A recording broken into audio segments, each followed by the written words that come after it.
მოგესალმებით მეგობრებო, ეს კერძი ნამდვილად გაალამაზებს თქვენს სუფრას და ისეთი გემრიელია, რომ გააოცებთ თქვენ სტუმრებს თუ ოჯახის წევრებს.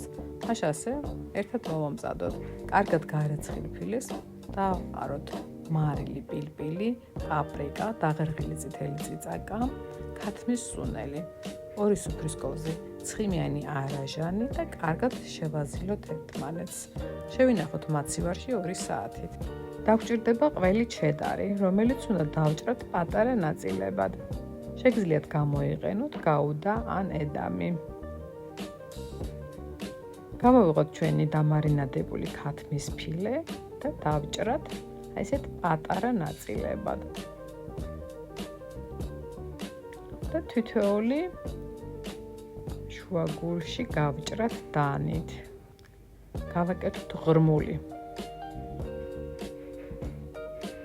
და ჩავდოთ შიგნით ყველის ნაჭერი.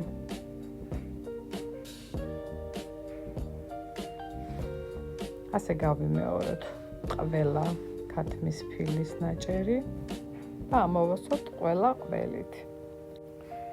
დაგვჭირდება 3 ფიალა, ერთში მოვათავსოთ პურის ფქვილი, ერთში მოვათავსოთ კვერცხი და ერთში სუხარის საფანელი.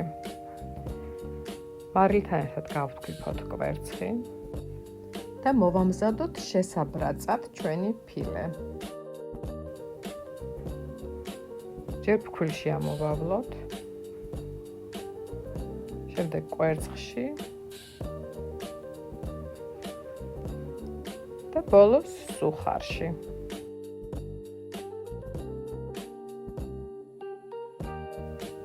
და გავიმეოროთ დანარჩენი ქათმის ფილეც მსგავსი მეთოდით. ჩავასხათ ტაფაში ზეთი, ისე რომ კარგად ფარავდეს ძირს, გავახუროთ და ჩავაწყოთ სათითაოდ ჩვენი მომზადებული, ეგრეთ წოდებული ნაგეტსი. დავუბრაწოთ ორივე მხარეს ოქროსფრად.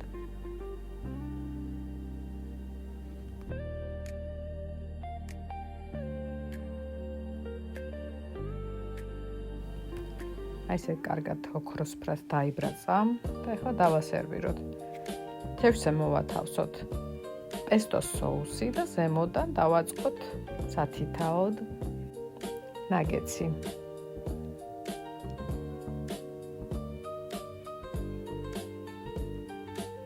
ზემოდან მოვაყაროთ გახეხილი ყველი. ნებისმიერი ყველი შეგიძლიათ მოაყაროთ ან პარმეზანი, ან გაუდა. მე ისევ ჩედარი მოვაყარე, რადგან შიგნითაც ჩედარი ჩავდე.